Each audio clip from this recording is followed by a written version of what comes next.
Every objection that you get at the end of a sales call is not actually an objection. It is a belief you either failed to build or failed to break somewhere during the call. So in this masterclass, I'm going to show you exactly how to identify those beliefs, how to change them, and how to install the right ones in your prospect so that by the time you reach the close, the yes is already ready to go. Now, this is advanced material. If you have not built your fundamentals yet, some of this is going to completely go over your head. But if you are ready for it, the math on your commissions is about to get very interesting. So we're going to start with the game. The game today is one that you've probably played before, but we're going to try it a little bit differently. And I think it'll be refreshing. So we're going to play a game called Sell Me This Pen, except it's not just going to be pens. It's going to be some random items from my bookcase here. So I'm just going to grab something random, and somebody is going to go first to sell it. All right. So I've got a 30-second timer up here that will start for each person. You get 30 seconds to sell it, and it's going to change every time. So the first item is this pocket watch. This pocket watch is, I don't even know how old, probably like 100-something years old. This is from some great grandpa or something in my family. Nice. The back. That's beautiful. It's pretty cool. So who wants to sell a pocket watch? You got 30 seconds and I'll start the timer, but who wants to volunteer? I'll go first. Jump into Let's go, Birdie. All right, so you're going to sell this pocket watch. Say to Al. Al is the prospect, and you got 30 seconds. All right. So 1, 2, 3, go. So Al, how do you feel wearing the shirt you are right now? That classy-looking shirt. No, I feel good. I feel like I'm presentable. What do you mean by presentable? Yeah, I feel like I can show up and people will be like, "Okay, what's the guy up to?" You know? Okay. And how would you feel with that beautiful shirt on with a pocket watch in your pocket? No, I think. And it's time. It's Fuck, time. that was the quickest 30 seconds ever. Shit. You got to pitch it. Elevator I pitch. get it. Let's do it again. It was a good first round. We'll try again. Ready, go. Same thing? Okay. So Al, how would it feel to be with that shirt when you have a pocket watch? No, I think it would be fitting. Why, do you have one? Possibly. I mean, look, you're married, you have kids. How would your family see you with that beautiful pocket watch that's gold, that looks smooth, just like the shirt you're wearing? No, I like it. Man. Oh, that's tougher than I thought. That's fun, though. Fuck. It's quick, isn't it? 30 seconds is really fast. Let's do another one. So next item that we have up for sale is this. It's a bookmark that's shaped like a little sword. You can open it up, be stopping at a spot, and it just goes right in the top. A little sword. Who wants to sell it? Yeah, I'll give it a go. Go for it, Al. Who do you want to sell it to? Dre goes, "You look like you'll buy it." All right, here we go. 30 seconds. Go for it. Yeah, man. I don't know if you've heard, but like when you have a nicer pen and notebook, you're more inclined to like journal in it, use it because it's like a nice thing to have around. Now, I have this awesome bookmark where it's going to have you not only go along with your pen and paper, but also like be a placeholder that will be just as sweet as that pen and journal. Do you want to know about it? Damn. Yeah. Yeah, 30 seconds. Very nice. Very nice. All right. Do you want to go again, Al, for a second round? You want to try again? Or how do you feel about that? I felt pretty good. All right. It was Very good. It was a little, but no, I'm good. Yeah, have somebody else go. Good. Let's do another one. This will be funny. We've got this silver coin. Oh, nice. Costa Rica. It's a Sales Dojo Costa Rica coin. So only people who went to Costa Rica have one of these. It's got this fun little beveled edge on the side. And yeah, it's got, we help sales pros find clarity and connection so they never have to feel lost or alone again. Leadership Retreat, December 2025 in Tamarindo, Costa Rica. So who wants to sell it? Who wants to pitch it? I'll give a try. Elevator. All right, give it a crack, Jagos. Who do you want to pitch to? Danny, want to go? Sure. All right, here we go. 1, 2, 3. Hey, Danny. You do sound to me like the guy that is into things that are specifically tailored to you. So I do have this unique coin that represents you being part of this exclusive sales dojo. Not sure about that you heard about it, but it's only exclusive for people that actually have a high level of mastermind. If that's something you're interested in. Very good. Sure. Slipped it in there at the end. I saw it. Good. Do you want to try again? Or do you want to leave it at that? Leave it like that. We'll leave it like that. All right. Yeah. All right. Let's do another item here. Let's say, okay, here, let's do this. It's great. This is very convenient that I have a lot of just like random ass desk toys because my family doesn't know what to get me for Christmas and birthdays and stuff. So they just get me the most random shit. So this is, well, let me come out of this focus here. Here we go. This is just like a little metal Lego magnetic Lego piece. It's just a little dude. I guess he's supposed to be like a samurai or something, but he's magnetic instead of like the usual Lego stuff.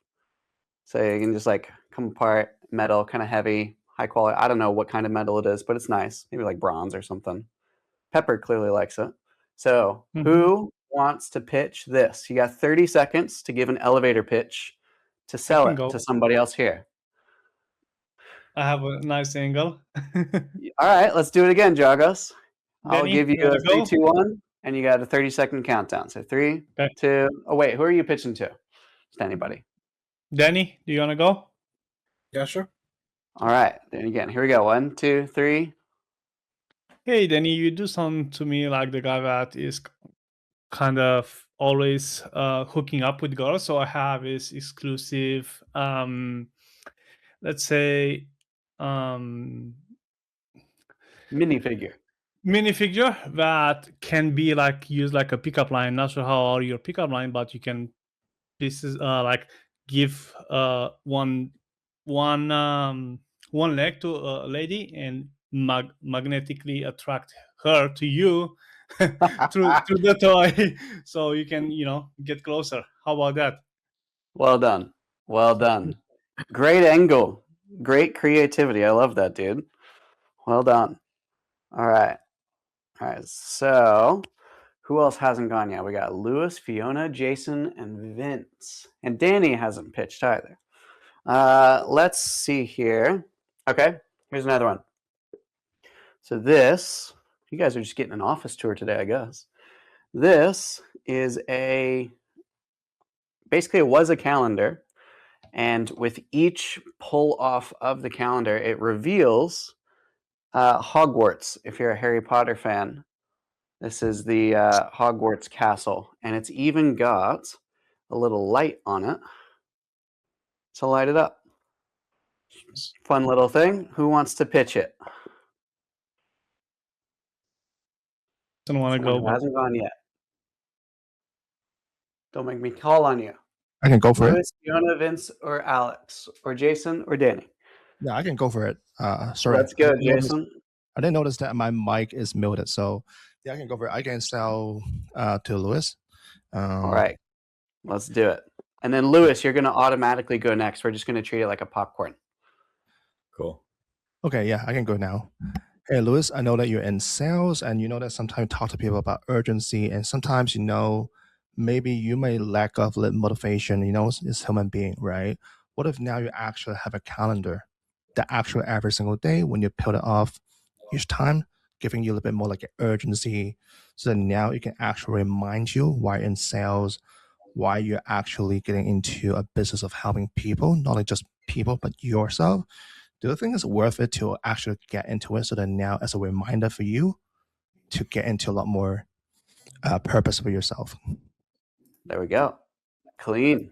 I like it. Using the angle of keeping yourself focused. on Focus, time. self-identity, urgency. Yeah. Beautiful. Beautiful. Beautiful. All right, Lewis, your turn. Let's say, oh man, what do you want to do? Okay. Here we go. Undo the cat. Why don't you do a cat? I was just saying, why don't you do a cat? The cat is Cat. involved. Yeah. Yeah. Pepper. The cat comes with a laser pointer. We'll do that. Here's your cat, and here's your laser pointer. It comes with for exercise. All right, Lewis, who are you going to sell to? You got Fiona, Vince, Alex, Steven, Jordan, Rubes. They haven't been pitched yet. Do Fiona. All right. Wait, so the cat comes with it, or is it just a pointer? We're selling the laser pointer, and the cat comes with it. I think that'd be funny. All right. Cool. 30 seconds on the clock. 1, 2, 3, go. Fiona, you look like you love to have fun. So, every time you have a laser pointer, you go out at night, you always like you point it in the skies. And it's like, it's good fun. You get everyone on board. Everyone loves that.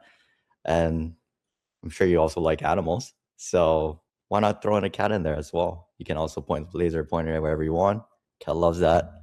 So why not have good fun with, the cat and all your friends all together in one good night? I think that's a good time. All right. All right. Very nice. Very nice. Got it in the time as well. Good, good. All right. Let's do Fiona next. Fiona, let's say Pepper. Salt and pepper. you want to pitch Pepper again? We can do another one. All right. Pitch the cat. Pitch Pepper. And choose who you're going to pitch to. Who hasn't gone yet? Vince. Okay. Vince. Okay, starting. Vince, you seem like somebody that actually loves to spend time patting cats. Sorry. Shoot, that came out all wrong. So I think with what we were talking about, having the cat there with you, can keep you focused, keep you calm. Animals have this wonderful aura about them. Sorry.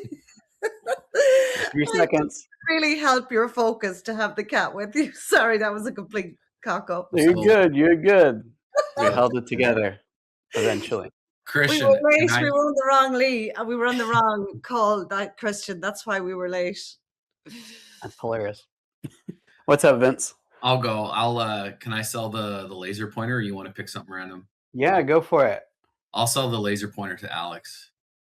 All right. Alex, so I'm a dad, you're a dad, and oftentimes it can be really hard for us to focus. So what this is it's a laser pointer, and when you have it beside your desk, what this does is it allows you to just have a reminder of what it means to actually be laser focused. So no matter what's going on in the house, right, it can be a great reminder. What that means is no matter what's going on, you can walk through the door, and the second you see that laser pointer, you're going to sit down and just be locked in on what needs to get done.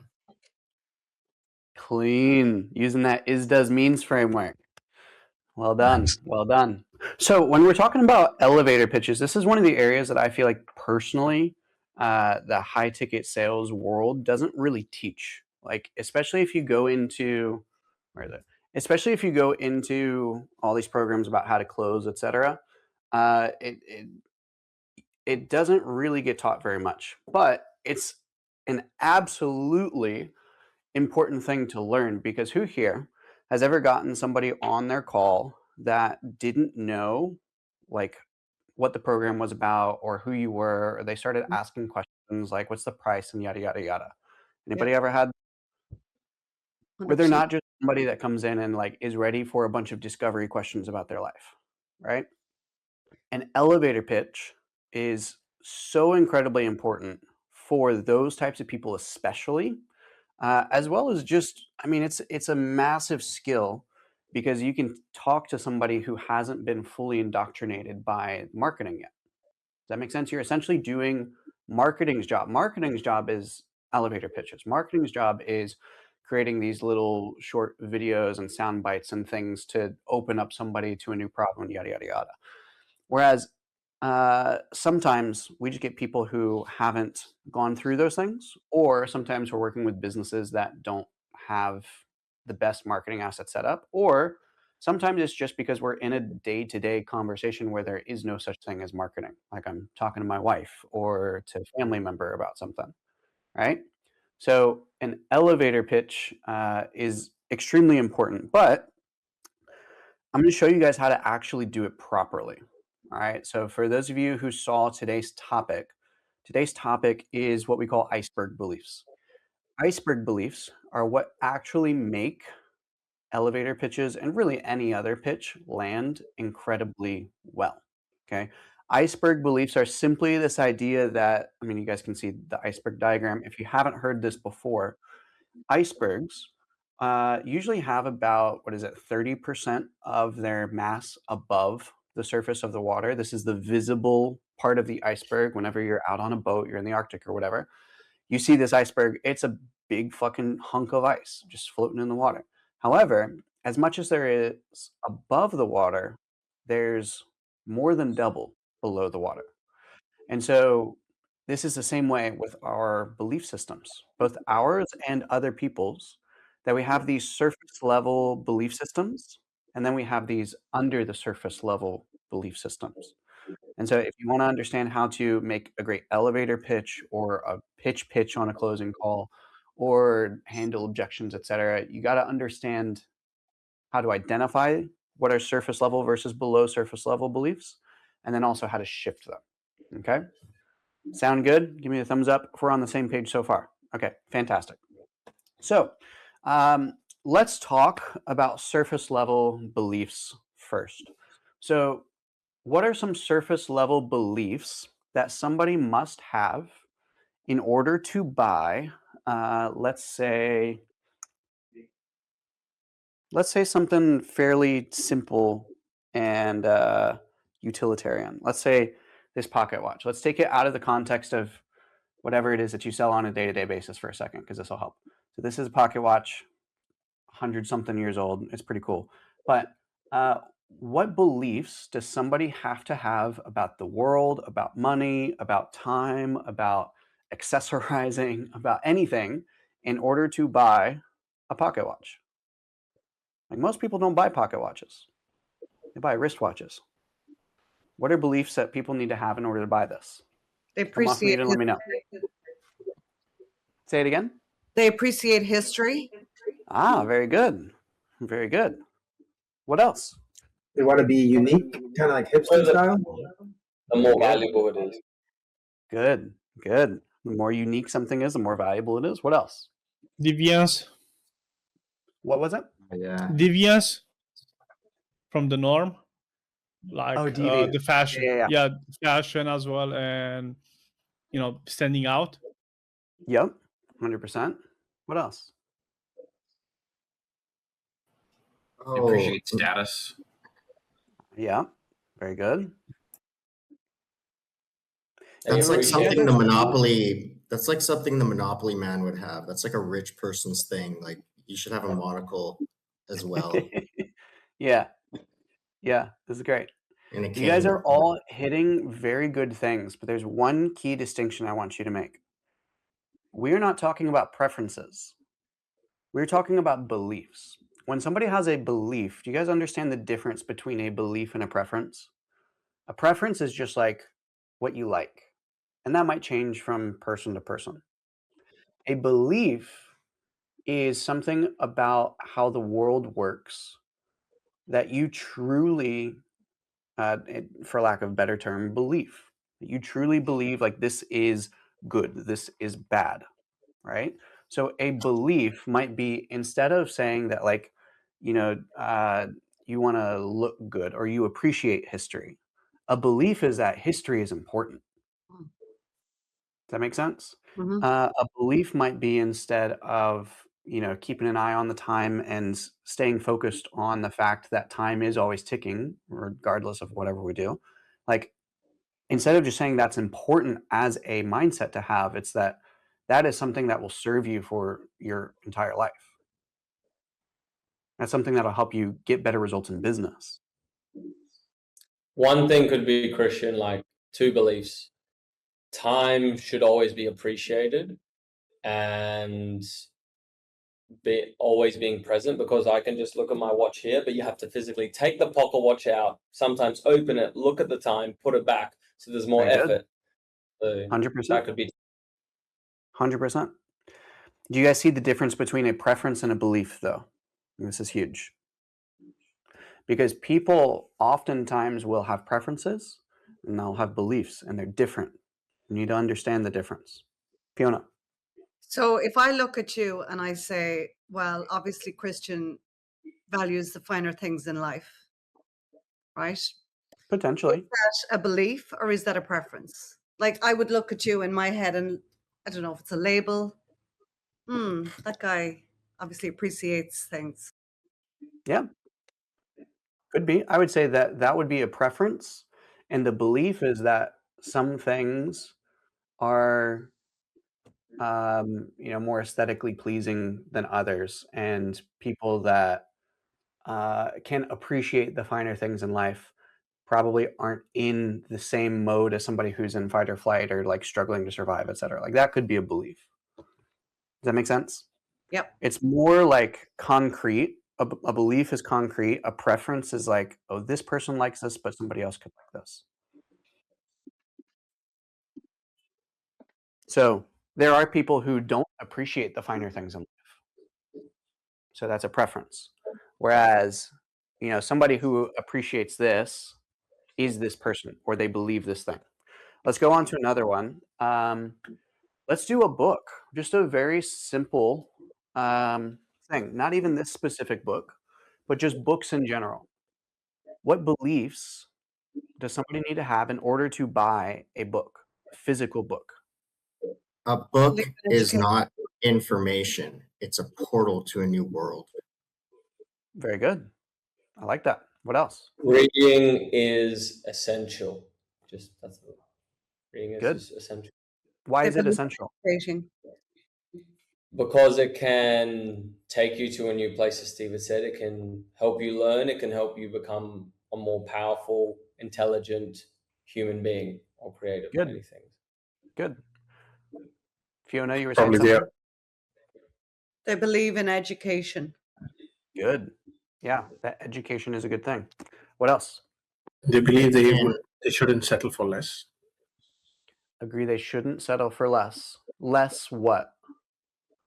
I mean, they feel that they always have to keep on studying and get to know the next level. So Good. they are never settled. Good. It What else? can introduce you to parts of yourself that you never even knew existed. Very true. Yeah. What else? Two beliefs popped up. Very simple. Knowledge is power, and reading makes me smarter. Fantastic.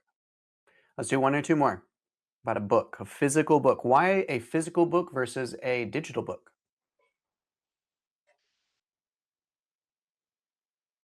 They retain the information more, easier to take notes on. Yeah. Very good. Very true. Actually, What else? being present with the book and actually feel the book rather than digitalize the process itself and be more authentic. Very true. What else? Also, there's sentimental value in having a book on a bookshelf. Very good. Very true. So you guys see this? These are the building blocks of a pitch. Imagine if you just opened up with that. Like if we were selling the book and Steven, you said, everyone knows that books hold sentimental value, from the learning that you get from them to the process that you went through as you were learning, and like calling back to the time in your life when you first read that transformational book. Can you remember the last transformational book that you read? How it made you feel every time that you look at it, every time you pick it up? That's exactly what this is. Like, that's a powerful elevator pitch just right there, because it's based on a belief. Does that make sense to everybody? Cool. All right. So these beliefs, I'm going to give you guys a few surface level beliefs. Then we're going to talk about how to get to the below the surface level beliefs. Okay. Surface level beliefs. There are really 4 primary surface level beliefs. All right. So I'm going to list these out for you. Number 1 is category. Category. Number 2 is personal. Number 3 is priority. And number 4 is value. So category, personal, priority, value. CPPV. Category beliefs. This is like thinking of the world in categories. So when we think about a book as an example, what are like the categories that we can create around a book? One example of a category might be a physical book versus a digital book. Right? Those are two categories of books. What's another category of book? Entertainment and educational. Very good. Entertainment versus education. What else? Fiction versus nonfiction. Very good. What else?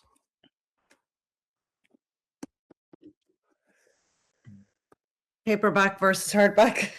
Yeah, exactly. Anything else?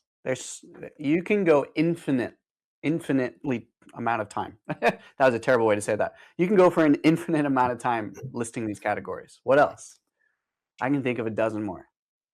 This is part of the creative juices. For adults or kids? For adults or kids, yeah. What'd you say, Stephen? You cut out. I just said the type of paper it is. Okay. The form Yeah, of paper exactly. is a big thing. You know. Very good.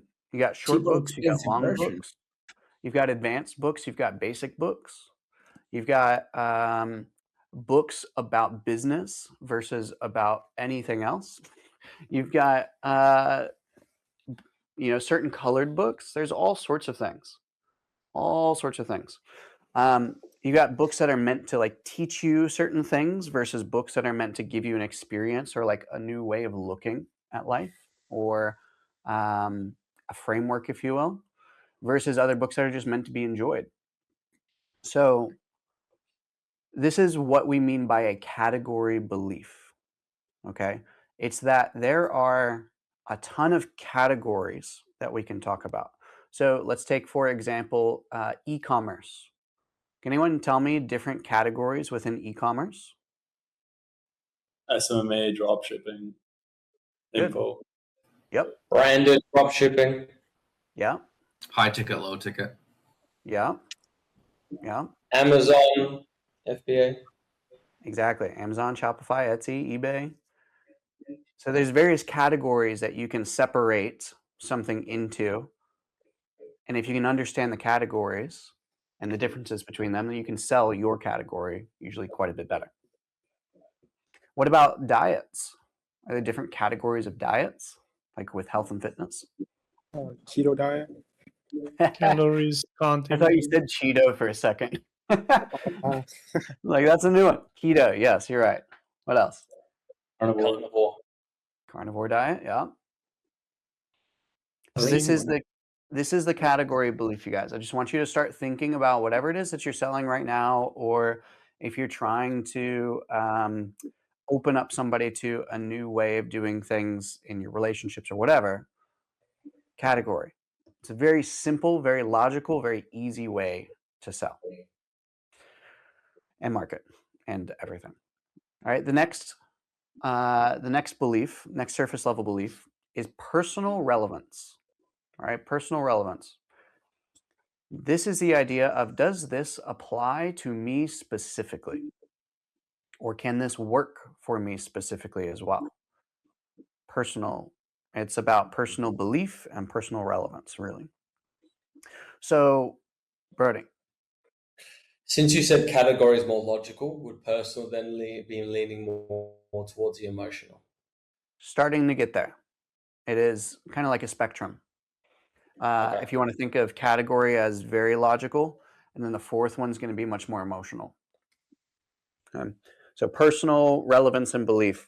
This could be like, anybody ever had somebody on a conversation before where like everything was there, everything made sense, but they just didn't believe that it would work for them because of some odd reason. Usually there's a reason behind it, whether it be like timing, maybe they don't have the schedule for it, maybe they can't make calls at a certain time, Maybe they believe that, Mercury's in retrograde and so he can't do it. It's the worst time of year. Maybe it's, it's a full moon right now, so I can't buy it until it's not. Like, it could just be the most random shit. But it hits on this belief, which is personal relevance, personal belief. Okay. Genuinely, like, if you've worked on a health offer, you've probably seen this the most out of everybody, is people will give all sorts of excuses under the sun on why they can't be healthy, whether it be other health problems that they have, or time, or anything, job, maybe a million things. But that's personal relevance. Number 3, so we got category, we got personal. Number 3 is priority. Priority. This is just the idea that this is not necessarily the most important use of my resources right now, but it's dang near the top. Right? Everything can make sense. You can sell them on why Amazon FBA is far better than all the other options. You can sell them on why e-commerce is better than all the other options to make money online. You can sell them on the freedoms that they have, yada, yada, yada. You can even sell them on the idea that it is the right time for them and blah, blah, blah, blah, blah. Priority, however, if it's not a priority right now, they still won't buy. If it's not a priority for them to allocate resources, aka their time, energy, finances, etc., if it's not worth it, if it's not a big priority, then they will probably push it off. Unless we make it a big priority. Can anybody think of a way to make something that's not a big priority a big priority? Building internal urgency. Yeah, talk more about that. Not using external forces like it's 5K, but it's 3K on this call. It's like finding the why of why they want to do this, and not just the want, why they need to do this particular thing. They need to do A to get to B.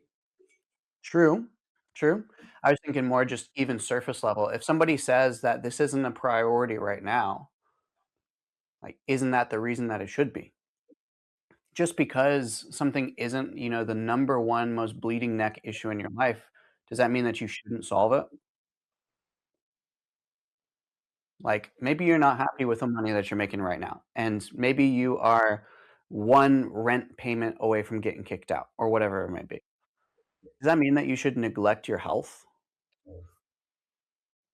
Usually it's just a perspective shift. It's not that certain things are more of a priority than other things. It's all perspective. And so if you simply shift the perspective, health suddenly becomes a much bigger priority than money, or even vice versa. Like, depending on your belief systems, this is where you have to be ethical with this stuff, because you can swing things any way that you want. And people do. But that's beside the point. Priority beliefs. Last one for surface level beliefs is value beliefs. All right, value beliefs. This is just the idea, is this specific thing worth this specific price? Is this specific thing worth this specific price? Now, what's funny is Brody brought up a really interesting point. He's like, do these get more subjective, more emotional as we go along? People would like to convince you that it's not, but it is. Value is in the eye of the beholder every time. There's nothing logical about it. That's why one person will pay $20,000 for something and another person will pay $20 for. Yeah, watch is a great example, Brady. Yeah. 10,000, 10 million. Yeah. Some people Earlier won't today, take I was something for free. Yeah, exactly. Some people won't even take it if you give it to them for free. So value, is this thing actually worth the price? Is it worth it? Now, we can talk about this with like any one of the resources that you want to choose, whether it be time, Some people won't take something for free because it will just take up too much of their time. Money, potentially. Some people just don't think it's worth the money to pay for it or the upkeep. Energy, focus, same sort of thing. Just might not be worth it. Now, the fun part, the below the surface layer beliefs. Are beliefs about things that are seemingly unchanging. All right, these are, if you want to sum up below the surface layer beliefs, this is just beliefs about things that you believe don't really change. So as an example, how people work might be a below the surface layer belief system. If you believe that people work in a way, people will always do what's best for them. That's a belief. It's a below the surface layer belief that affects everything else. Or maybe you have another belief about how people work that's people will always do what's in their own self-interest. Maybe another one is that people are good inherently. Another one is that people are bad inherently. So it could even be that people change or that people don't change. So below the surface layer beliefs, again, are things that we believe about things that we believe don't change. Money could be another one. What do some people believe about money? What's maybe a belief that you have about money? Come off mute. Tell me. I know a lot of people can believe that like money is hard to come by. Very good. Money is the root of all evil. Very good. Yeah, that's another one. What else? The lack of money is the root of all evil. Ah, yeah. What's another one? Anyone selling something is bad. Very good. Charging for anything is bad. Yeah, like that's an absurd one. Yeah, very good. What else? Money is a spiritual exchange. Ah, I like it. What else? Let's do maybe 2 or 3 more. What's a lot versus a little bit? True. Yeah. It doesn't exist. Yeah. Very good. It's not real. Yeah. So these are all beliefs Money. that people have about money. Go ahead, Stephen. Yeah, the value of money is what is how much it will mean to you with what you use it for. Very good. Like if you're using it for buying a toy like a car or a ski-doo, it's different from buying something for your kids completely. Yeah. You know, 100%. like education for your kids. 100%. So these are below the surface level beliefs because, and this is just my own analogy of this, to be fair, this isn't like scientifically proven, because they're about things that don't necessarily change. Maybe it might be beliefs about, what's another one? Let's say beliefs about speed of action. Some people believe that you should be very speedy to action, that the people who implement the fastest on what they've learned are some of the smartest people in the world. And then other people you've probably met believe that you should take your diligence and take your time with important decisions, that rushing to a decision is a terrible thing. And very rarely will one person flip-flop between these beliefs without like extreme external influence in some way, or unless they just get incredibly burned by one way of doing things. So this is what's really important, you guys, because I'll tell you this through a story. Actually, I was DMing somebody from a sales coaching program. I forget how exactly they got my number, but they were asking me some questions, and they were talking about like changing people's belief systems or like breaking people's beliefs, if you will. And I want to tie this in because this is really the main reason why even talking about beliefs is an important thing. Having your own belief systems that you consistently challenge, that you consistently question, that you consistently explore is an absolutely fantastic thing. And helping other people do that as well can be a very good thing. However, some people that you talk to are not open or willing or wanting or even like, I'll just use the word open. I think that's the best one. Open to having their beliefs challenged at this moment. And I want to pose a question to you because I think this is a big thing that a lot of sales coaches get wrong. If somebody is not open to changing their belief systems about something, does that mean that they are not allowed to get the result?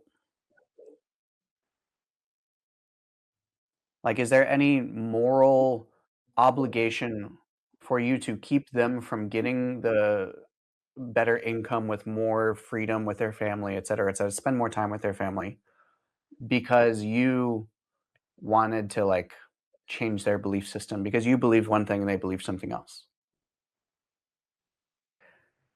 So this is a really big thing that will make you a mess ton of money in sales and in business, but it will also help you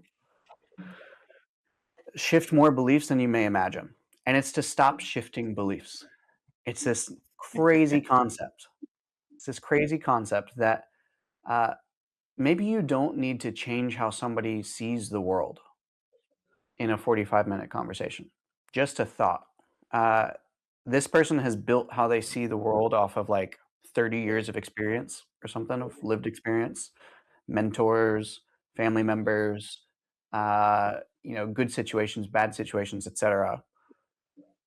Maybe you don't need to completely change how they see the world, how they see money, how they see speed to action, how they see problem solving, etc. in a 45-minute call. Maybe you can just understand how they see the world and help them get what they want within that realm. So, idea. Let's say this as an example. We're speaking to somebody who likes to take time with decisions. This is where we're going to start playing chess a little bit, but I think you're going to like it. Let's say you're talking to somebody who likes to take time to make decisions. They like to do their diligence. They like to look into a couple of things. And they've said that once they've done that, they feel good. They're ready to go forwards and they move quickly. If you're trying to get the deal done, what are you probably going to do? You're going to see what they need to do due diligence on and see if you can kind of bypass that and see if you can just get them to sign on the call or put down a deposit or whatever, right? Not saying that that's a bad thing. However, what if you just reframed that they have already been taking a long time with this decision and played into their world belief? What if you just played into the idea that they do like to take time with decisions, but that they've already done that? Brody? Is that like, I saw Joseph Bean post this. It's like, oh yeah, I need to sleep on it. And he's like, well, you've been sleeping on it for the past 10 years. Do you need to sleep on it or wake up? You're not doing anything. You're waking them up. Shift the perspective. Yeah. That's a great example as well. Yes. We're just talking about whatever somebody's belief system is, going with that rather than trying to shift it unnecessarily. Now, it may be worth a quick conversation with a person to say, like, if you have a different belief system, if you believe that speed to action is incredibly important, then like bring that up. If that's part of your worldview and you feel an obligation to at least bring that up, that's fine. But don't necessarily like push it on somebody else in order to get them to move forward or something. It's more so like, hey, I believe something else. That like, yeah, due diligence is important, but when the time comes and you know what something is and you know it can help you, like be careful of getting caught in perfectionism. Be careful of delaying decisions and really just procrastinating. maybe just because you're afraid or whatever. Like, you can still have that conversation with somebody. Not saying don't, but I am just pointing this out to you guys as a potential worldview change for you, which is that you don't need to completely break other people's belief systems in order to get them to align with yours to do the same thing that you believe they should do, if that makes sense. Now, if you've been in sales for a year or more and you're still not where you thought you'd be by now, you're still losing deals, you feel like you should have closed, you're still starting at zero every single month, and the income is still inconsistent no matter how hard you work or how many calls you take, and what you want is to finally break out of this cycle, to become the kind of closer whose skills travel with them wherever they go. So the offer doesn't matter, the lead quality doesn't matter, you can produce regardless. Consistent commissions without financial stress, the freedom that sales was supposed to give you, then click on the first link in the description below. It'll also be pinned in the comments. What if every single time that you heard, I need to think about it, or it's too expensive, or I need to talk to my wife, you can not only theoretically know how to handle it, but you could actually do it. Do you know how much money you would make? So if that sounds exciting to you, check out the first link in the description below. And regardless, I will see you every single day at 5 p.m. Eastern, right after you've taken your calls for the day, with content here that is laser targeted towards making you a salesperson that is capable of making $20,000 to $30,000, even $50,000 every single month consistently.